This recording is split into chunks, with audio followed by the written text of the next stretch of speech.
Well, guys, you can never tell what's gonna come across your path as you go through life. Recently I was thinking, it's been a while since I did any Luthery stuff. Maybe I'll make an acoustic instrument of some sort. And well, last night I was having dinner with some friends at their place, and the guy showed me this. He said he knew of somebody who had it and was about to throw it into the rubbish, and so he rescued it and thought he'd pass it along and see if I'd be interested in it. So I was immediately impressed. It's got a lot of damage done to it. It's had a rough life, but the bowl seems to be intact, which was one of the crucial things. And so just giving it a general look over.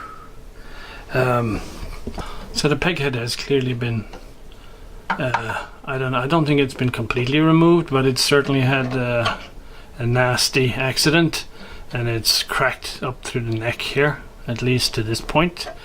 So that's gonna take some work. There are some tuning pegs missing. I have to look at that.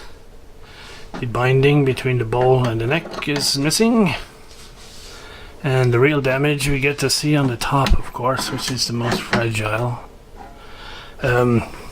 So piece of wood missing right off the top here, and the whole top is pushed down, so you can see it's gone inside the bowl here.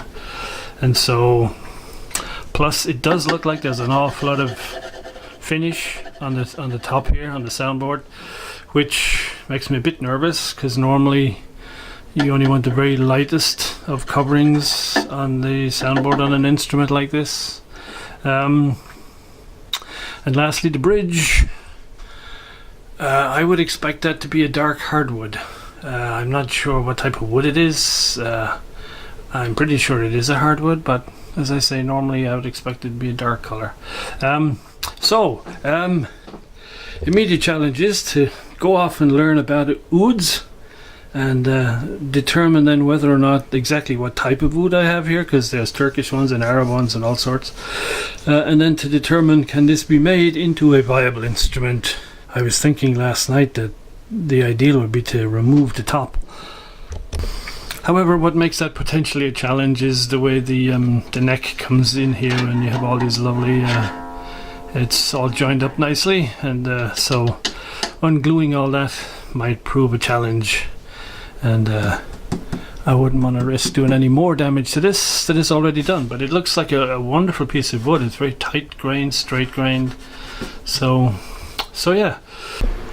So the busted peg head was held on by the strings, so when I loosened the strings, the peg head fell off. So yeah, I don't think the quality here is what you'd call a concert class. These tuning pegs are quite roughly made. There's 3 of them missing down here. 2 of them are broken off, and this one here is jammed. It's completely seized up and won't move, and the others all move. So I'll number them before I take them out and take photos, so I'll know how they all go back. But I'll definitely look, if this looks like a viable project along the way, we'll look to get something better than these tuning pegs. Well, things do seem to be going downhill on this particular project. We have a seriously twisted neck. You look at the angle of the fretboard versus the bridge. This thing is seriously twisted. Now, for a regular guitar project, that would be a walk away. There's very little you can do to resolve this. However, since I got nothing to lose here, and I have no idea how the neck fixes to the body and all that stuff, it may be that if I can get the neck off the body, I could get a new neck sorted out for it. But yes, challenges continue to mount. So a little bit later on, I've taken out all the tuning pegs, because I think I'm going to get new ones.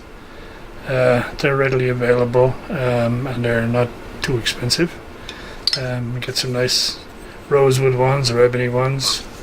I got the broken piece of of the neck off the end of the peg box here, so we can be able to clean that up and hopefully we can salvage this guy. I guess the bad news overall is on the top here.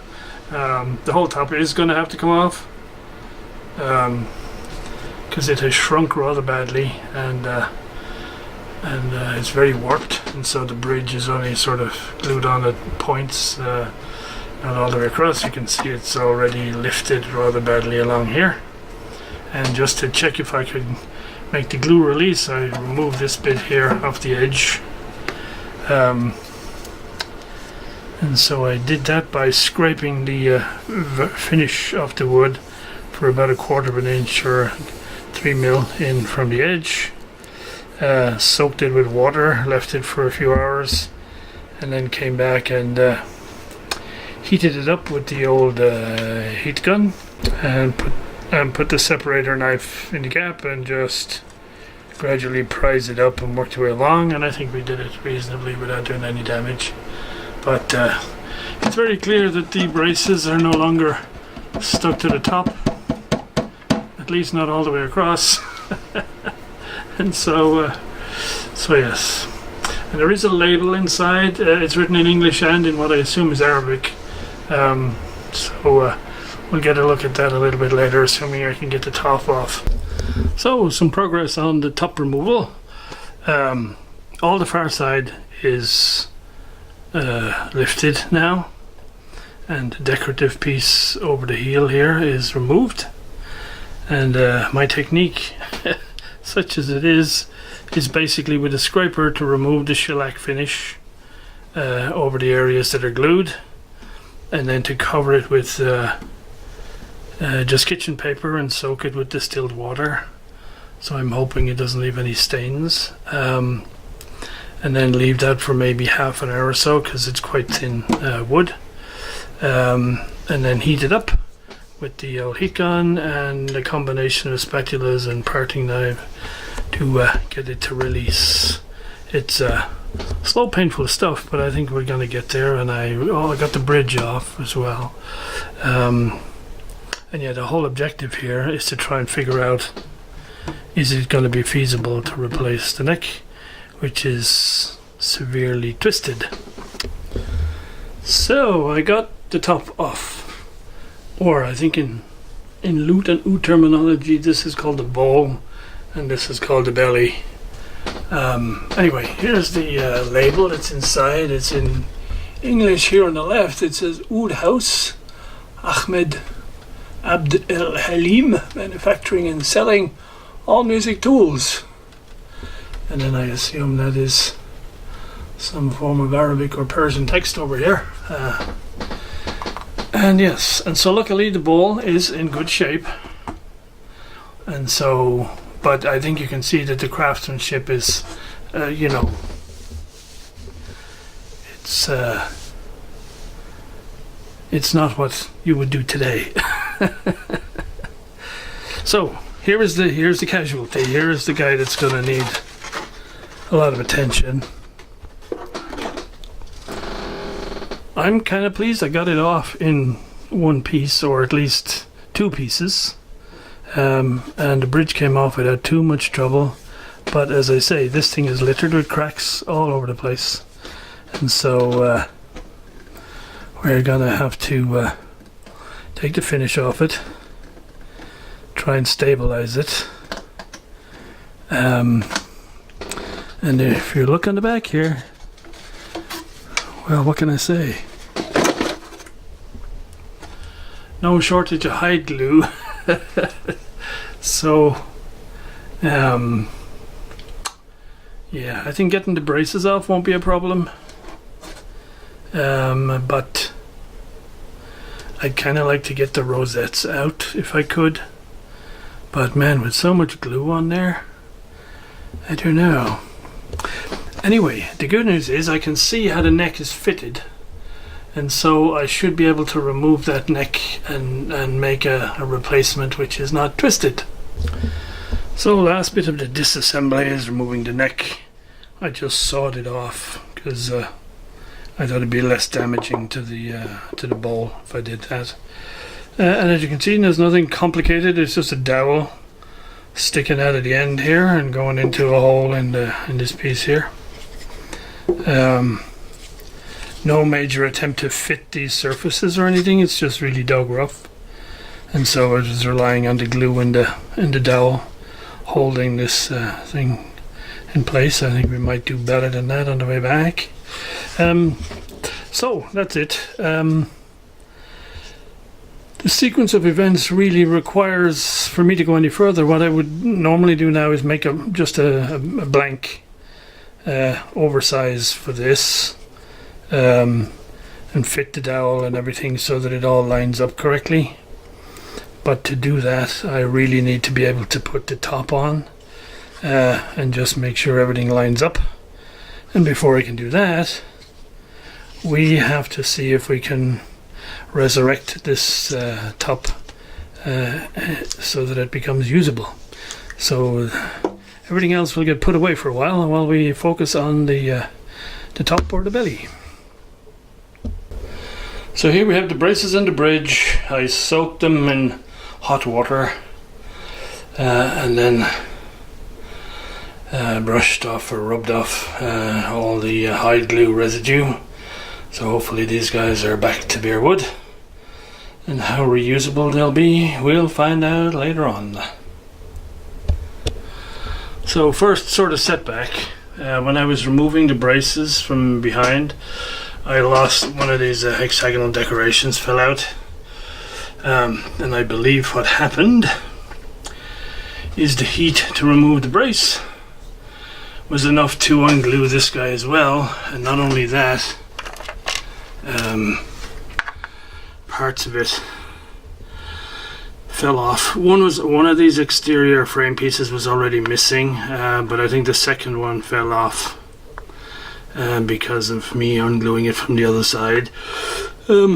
So not sure what I'm going to do about that, but that's going to be to worry about much later on. So to hopefully avoid a repeat of that problem, I've put some strong tape on the back here. So when I go to look at this mess, hopefully I'll just be able to take the retaining pieces off without losing the hexagon. Okay, that went marginally better. So at least the 3 remaining hexagons are still in place. Almost impossible to get those little tiny pieces of wood off because, number one, really soft piece of pine.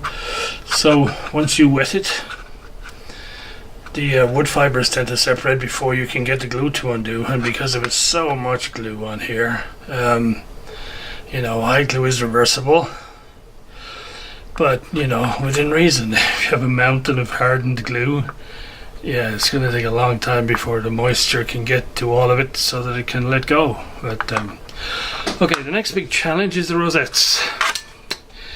Incidentally, I've noticed a definite bow coming on this top plate here, and so if I'm going to try and straighten this top out, I'm going to have to get the rosettes out. Now the rosettes look lovely on the front,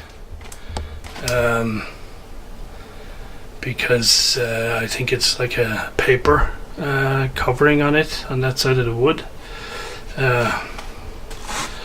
On the back side it looks altogether more fragile because I'm not sure if I should try and do something to strengthen those before I try and take them out of there or not. Because what I could do is just put a thin layer of super glue everywhere to fill in the cracks, and because if there are cracks here that go all the way through, I can't see them. You can only see on the surface. Ho hum, ho hum, ho hum.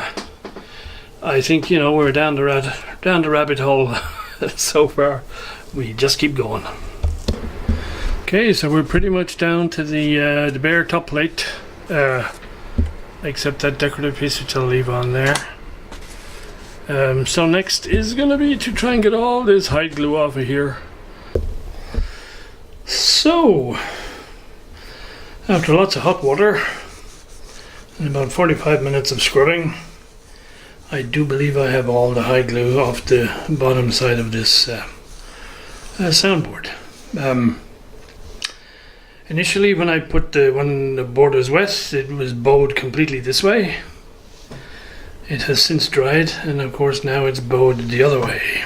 The center seam's parted up on this side of the sound hole, which meant the hexagonal decoration here fell out. But I think my tape saved the day because this one's in good shape.